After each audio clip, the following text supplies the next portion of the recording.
what's up with the backflip and Skattebo? Dude, at least stick it. You know what I mean? Land the thing if you're going to do it. You're listening to the Bleav in Giants podcast with two-time Super Bowl winner Carl Banks and the voice of the Giants, Bob Papa. We welcome you to another edition of Bleav in Giants. Bob Papa, two-time Super Bowl champion Carl Banks, presented by FanDuel. And we have another Super Bowl champion. The head coach of the New York Giants, John Harbaugh, joins us. Coach, we welcome you to the show, and we're excited to have you. Yeah, it's great to be with you guys. It's exciting. I love what you guys do. And the great Carl Banks, I mean, we've had so many conversations about Michigan State. And my dad was coaching in Michigan, and he went to Michigan State. So, you know, I couldn't stand that guy for a couple of years. And now we get to talk ball all the time. So this is great. It's the one that got away, Coach. You know, they had a chance. They had a chance, but they blew it. That's on them, no doubt. Hey, Coach, you got the rookies coming in this week, and then next week, the veterans report. You guys head to the Greenbrier. I know you had a chance to recharge a little bit, but how are the juices going right now as you embark upon this first camp? Yeah, juices are flowing. It's funny, you do get away, and my wife does an amazing job of getting the vacation organized, and we're one of those people. We're a group that we don't like rest. You know, she has something planned every minute of every day. It's 2-a-days. They got morning, afternoon, and then I'm just asking, what are we doing for dinner? Do we have any dinner plans at least? You know, so we had a lot of fun and we did a lot of stuff. But really, through it all, Bob, I mean, it just never leaves your mind. I mean, it's always on your mind. What are we doing? Where are we at? What's in front of us? You know, what are the guys up to? You know, I read where Dart's in Vegas with the guys. So I call him up. I did leave him a text at 3:30 in the morning. He's laughing at me because I couldn't sleep and I wanted to know what was up, you know. And but he got back to me right away, and I know. So I'm excited. I'm excited. The guys are excited. We're ready to go. All right, so Carl, before you jump in, I got to follow up based on the texting and being on vacation, trying to unwind. I wake up the other morning, my older sons are texting me. My buddies who are Giants fans, they're like, what's up with the backflip and Skattebo? What was your reaction when you saw that on your timeline? Oh, my reaction when I saw it on my phone? Yeah. My reaction was I haven't talked to him yet. I'm going to talk to him, I'm sure. But my reaction was this: dude, at least stick it. You know what I mean? Land the thing if you're going to do it. You know, that was my first reaction. So, Scat's going to be ready to go. And he's been working super hard. He's really been training like crazy, and his mind is on camp. You know, he's healthy, he's ready to roll, and I can't wait to see him out there at practice.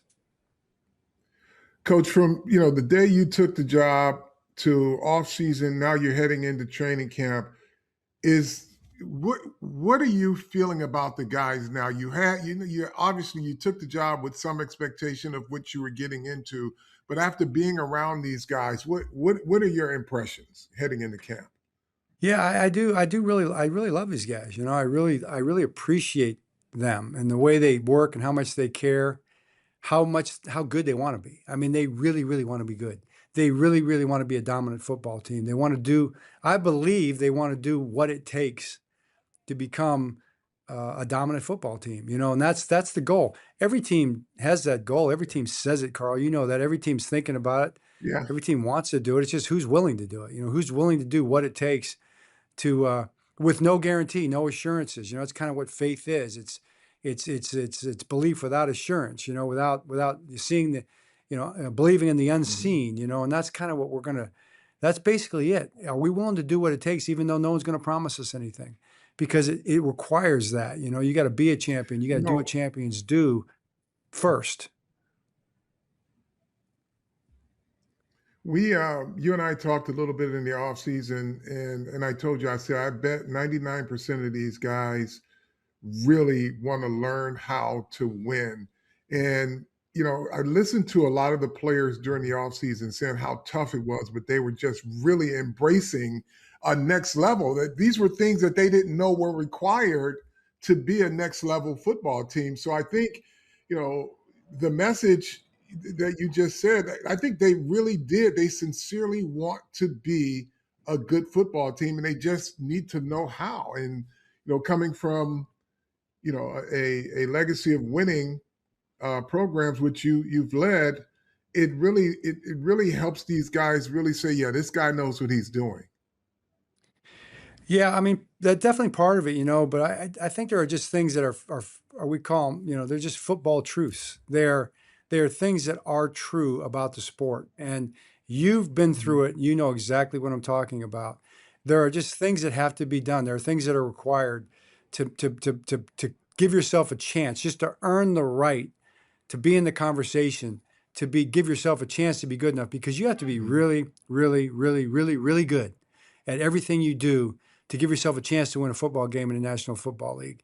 And not every team is willing to do it. Not every team, I don't know, not every team does it. But if we want to give ourselves a chance, and it can't be because the coach gets up there and says, this is what it takes. It's got to be because the coach gets up there and he believes it. He organizes that way, but the players have to believe it. They have to be committed to it. They have to remember this is their team. And they're the ones going to be out there playing on Sunday. And if they want to be good enough, then they got to do what it takes to be good enough. And I agree with you. I know our guys want that. And I'm looking forward to seeing them put the work in camp. Coach, what's part of the recipe as you get deeper into your career as you have, and you see it with Andy Reid, connecting with a completely different generation of athlete than the Andy Reid who first started? Some guys are able to sustain. What have been some of the things you've picked up along the way in order to be able to evolve as the athlete and the culture evolves? Yeah, great question. I mean, I don't know. I don't think there's a one thing that basically you say, well, it's this, it's that. They're different. They're the same. They're the same in many ways. They're different in ways because society's different. The world's changed a lot. Carl and I used to have a phone on the wall, did this. You did too, Bob. Did that, right? And they'd let it go back. So the world's different. It moves at a different pace. It's a lot bigger than it used to be. So that's where people are nowadays. So I Bleav you got to meet people where they're at, and you got to meet circumstances where they're at. And every single conversation is different, and you just got to listen, and just try to figure out, what motivates that person and what matters to them, and then be of the mindset that I'm going to help this person become what they, dream of. And most of these guys dream of being Carl Banks. They dream of being that kind of a player and having that kind of a career and accomplishing those kind of things. That's what they want. And that's what I want. So what? We want the same thing. We want the same thing. And that's what we're here for. And I just think if you meet people there in that place where they're at, then you have a chance to connect with them. I think Andy does a great job of that. He and I are different in a lot of ways, but the same mindset is definitely, I've learned that from my dad, really, but Andy definitely is an epitome of that. And it's core principles, isn't it? It's a certain standard that you have, a truism that you believe in as a coach, and what it takes to get to where it has to be, and then being consistent, right? Athletes want consistency. They do. I mean, and Carl would attest to that, but I just think people just want to be able to they want to know that you're being straight with them, shoot straight. And that's one thing Andy always said. He goes, one thing you can count on is I'm going to shoot you straight. He used to always say, shoot you straight. It's like, that's like an old Western movie. I'm going to shoot you straight, but really what that is I'm just going to tell you what I think, and I might be right. I might be wrong. It might resonate. It might make sense to you. You might think I'm an idiot. You might think I'm crazy, but this is what I'm thinking. Like I tell the guys, you will not have to come in every day and guess where I'm at, what I'm thinking, because you're going to know. I'm going to tell you, and you're going to see it. And it's just and that's cool. And a lot of times you're going to love what I'm saying to you. Other times you're going to be like, ooh, it's going to sting a little bit. It's not going to sting because, I want it to sting. It's just going to sting because I'm just telling you that's where we're at right now, and this is where it's got to go. And hopefully you're with me on that. So I don't know. I just think guys appreciate that. Anybody does, really. Coach, I know that you've grown up in a coaching household. So with all that you just said, I think the summary is the principles of winning football, they never change, right? You still have to block, you have to tackle, you have to be fundamentally sound, no matter what generation it is, right? And it's a physical sport, so you've got to play it that way. But there's one area that I think gets overlooked when people look at football, and it's something that you've made an emphasis of your whole career, and that's special teams. Your special teams have been top 5 throughout your career, somewhere around there. Can you talk about the equal third that special teams play in the scope of things? Yeah, I actually think we've been number 1 over the last since 1998, but that's in the top 5, right? So I'm pretty, yeah, that's in the top 5. It's in the top. That's a good point. That's a good point. But to your point, it's like, and you're so right about that, because it is kind of an overlooked part a lot of times, and not, some coaches make it a big deal. Andy was a big deal to Andy, and other coaches don't. Other coaches just want to get through the play and get to the offense and get to the defense, whatever. And sometimes it's kind of a product of where they came from. Maybe they were a quarterback coach or whatever, and they kind of see the game through that lens, and that's okay. But I would say that's one of our advantages. I mean, we were lucky enough to be, not a quarterback. We were lucky enough to not be the genius offensive coordinator. We were lucky enough to be kind of a blue collar coach, all through the years. And that has basically been a big advantage, and it didn't look like an advantage for a long time, but it became an advantage as God's plan unfolded, and the most yardage. Bill Parcells, and I had a chance to talk to Coach one time about a month ago, and I asked him the most important thing, and he talked about field position, and he talked about the value of every yard. And I know that was something that you guys took to heart back in the day, and the most yardages are exchanged on special teams plays. And special teams plays are a one-shot opportunity. There's going to be at least 40 yards on a kick, one way or the other. And you know what? This field is more spread out. The space is bigger. There's more of a chance for a big play on special teams than an offensive or a defensive play. Kickoff, return. And the field goal and the field goal block, those are point plays. Those are 3-point plays right now at stake, or 1-point plays if it's an extra point. And points are what are counted, so, and yards directly relate to points. As Coach would say, 100 yards is 7 points. That's how he looked at the game. So I just think that special teams are like, if you can create an edge there, that's one edge that you have, and it's a big edge. And so we emphasize it. And I just feel like if you're a good football player, if you're a real football player, you want to be on special teams. If you're a defensive player, you want to run down there in the punt team and the kickoff team. If you don't want to do it, I got to question it a little bit. Now, I might not put you on there because you're a pass rusher, and you know what? We got somebody else that can do it. That may be the case, but I still want you to want to be on there. I want you to want to be on the kickoff team, because that tells me that you're a real football player. You know what? You sound just like an old defensive coordinator of mine, Bill Belichick. He used to give, every one of our linebackers at some point during the year had special. We were either going to be good on. I had to run down kickoffs, punts, punt return, and kickoff return. Until I didn't get on field goal, the wing on field goal, until it was like my 11th year in the league. That's when you graduated off of special teams. But he's like, all of our linebackers, we're gonna be available, because if we need you, we're gonna put you out there. That's I love hearing that. And Brian Dawkins was almost the whole time I was in Philly, he was on special teams. He ran a punt fake, or maybe my second year. He ran a punt fake for a touchdown with Brian Mitchell. Okay, you remember those names, right? Ed Reed was always on special teams. Yeah. He was on punt block. He was a punt return guy. I mean, the best players want to be on the field. Ray didn't do it, but it was later in his career by the time I got there, so we'll cut him some slack on that. But 11 years, Carl. It took you 11 years to get on the field goal team. That's quite a few years. Yeah. No salary cap back then, Coach. Yeah. It was a little different. I had value running down in field goal. Hey, you guys, when you were players too, how many players were active when you were playing, Carl? How many players? Like, you had fewer players active on game day back then too, so you guys had to do more too, right? 45. Yeah. 40. It was 45. Okay. 45. Yeah. Coach, I want to ask you about Jaxson Dart. You mentioned that you texted him. He had his teammates working with them and stuff like that. People have to remember he's coming off his rookie season. It's not like he's been in the league for a long time. As you've gotten to know him and gotten to work with him, Are there anything that you've found out about him that maybe surprised you until you got a chance to work with him? Yeah, that's a great question. I don't know about surprise, probably just impressed, probably more than anything. I do think he's obsessed. I Bleav that he really, really wants to be good. And he's kind of got the it factor from a leadership standpoint because he's respected by the guys. I mean, they just know how hard he works and they know how much he cares. And they respect his talent, of course.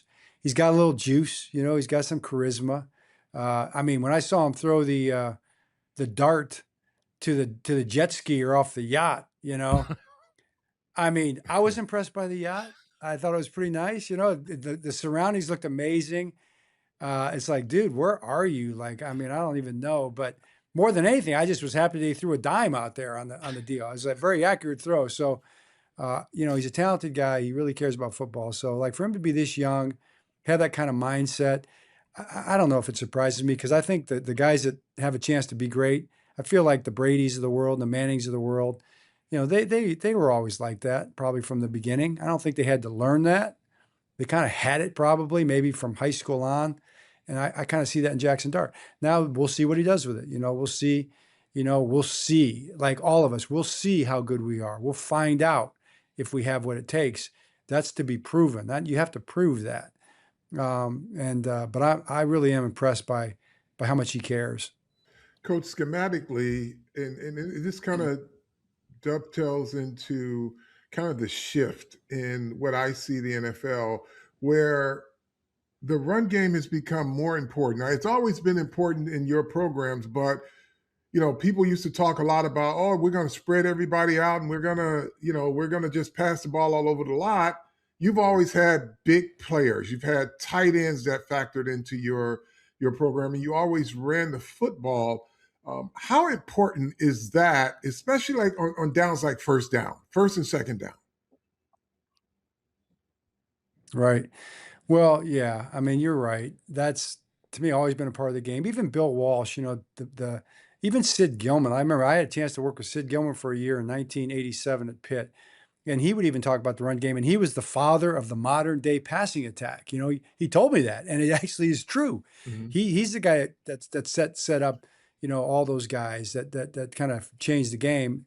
But Bill Walsh believed in running the ball too. Bill Walsh wanted to basically get the lead throwing the ball and then close the game out in the second half by running the ball well. So those teams in San Francisco ran the heck out of the ball. It's always been a part of the game. It's always been important.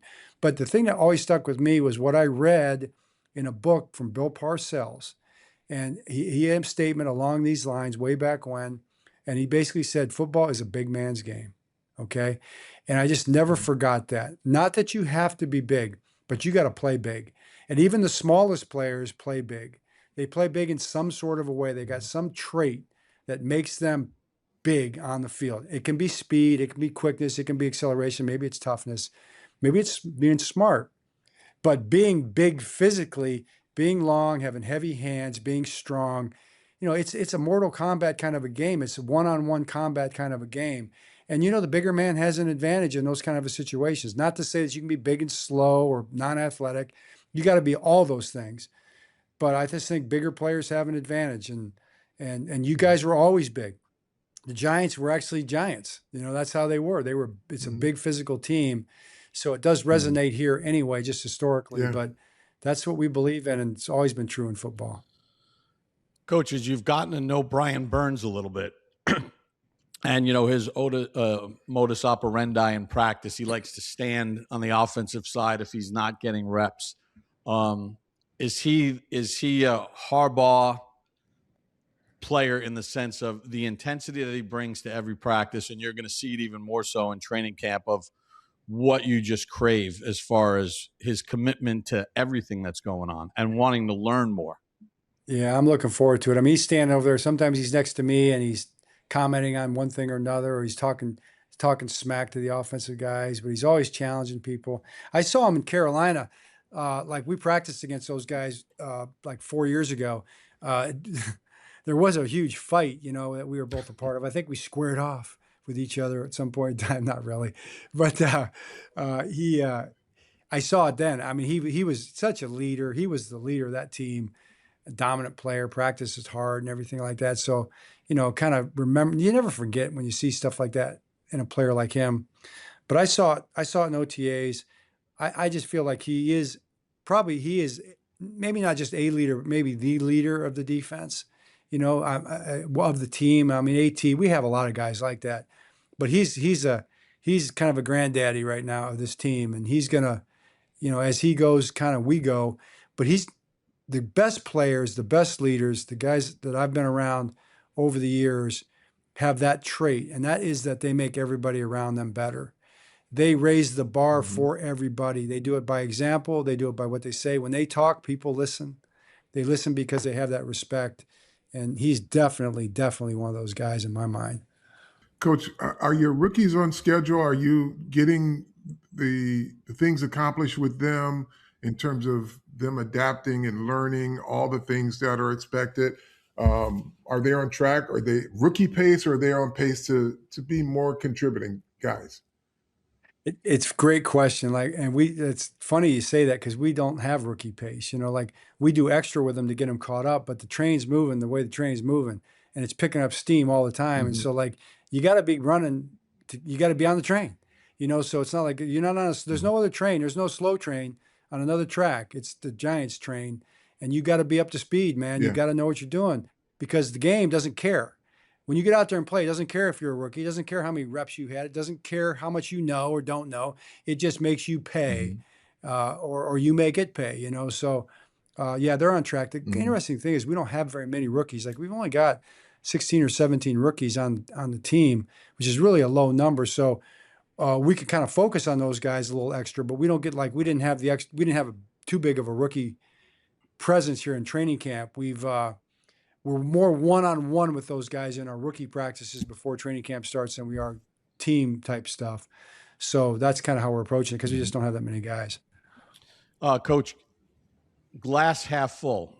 Obviously, with the World Cup and the finals being at MetLife Stadium, and with the remodeling of the Giants facility and all the work going on, you guys are going to embark upon next week going to Greenbrier for a couple of weeks, a facility that's beautiful and has had NFL teams there before. So glass half full, as a new staff with a new group of coaches coming together, a new program, and a new time with the team. Sort of a blessing in disguise, isn't it, in a lot of ways, to get the guys together and go a little old school? That's exactly how I see it. I mean, I really am excited about it. I think it's a great opportunity for us to, you don't have to worry about just getting you walk back to your room, you get in a golf cart and go back to your room or whatever. You come right down in the morning, you're there. It's all football all the time. It's all the guys all the time. It's guys having dinner together. It's not like when you were doing it, Carl. We're not allowed to have meetings till 11 o'clock at night, then break you guys and wake you up in the morning, But there's no nap either in the middle of the day. That's gone right, too. right. So but the guys will, they'll go back and hopefully they'll be studying for the next day, but they'll also be probably playing some video games or hopefully having a nice, like you said, a nice meal together. I think the bonding thing and, all that stuff is huge. I mean, I'm really fired up about it. Really excited.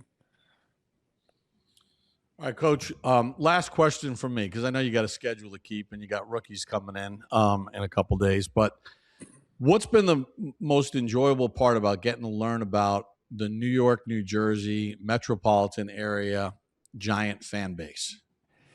It's really interesting. It's like they're everywhere. Giants fans are everywhere. My wife and I were almost 2 weeks in Montana. Okay. I can't tell you how many people came and said, I'm a big Giants fan. I'm a huge Giants fan. We were whitewater rafting last Friday. Okay. Which is kind of fun, to be honest with you. Ingrid and I were the two lead people. We're the lead rowers out front. Okay.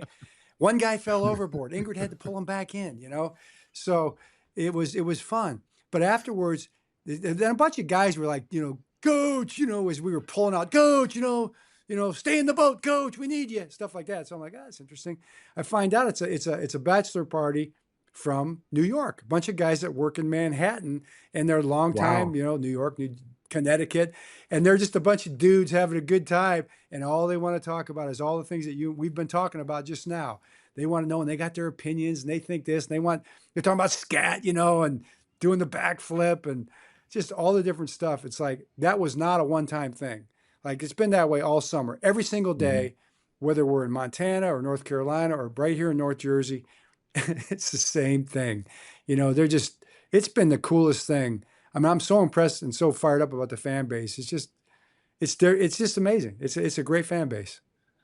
Yeah, and the one other thing you'll learn is when the team goes on the road, you're gonna be shocked because the Cowboys and the Steelers, they have these great fan bases, right? And for years they travel really well. You're gonna be pleasantly surprised at the way Giants fans travel for road games. Well, I'm looking forward to it. And I do remember when the Giants came down to Baltimore, like looking up in the stands and kind of being bummed, it's like, there's a lot of Giants fans here. It's like, I remember seeing that even down there. So I'm looking forward to that, man. I say, bring it, get your plane tickets now, and go because we need you. It makes a big difference. Don't you think, Carl, when you're on the road and you see your fans there, it helps. Yeah, especially in those hostile environments, you look up and you see, some people from home. It matters. You know what the greatest thing is too? When you win on the road, I don't think there's a better. Winning at home is great. It's the best thing, except it's not as good as winning on the road. Like winning on the road, when you go to another team's stadium in front of their fans, all the lights show and everything they got going, and you put it to them, and you come out of there with a win. And you walk off that field and you know who you see going into your tunnel?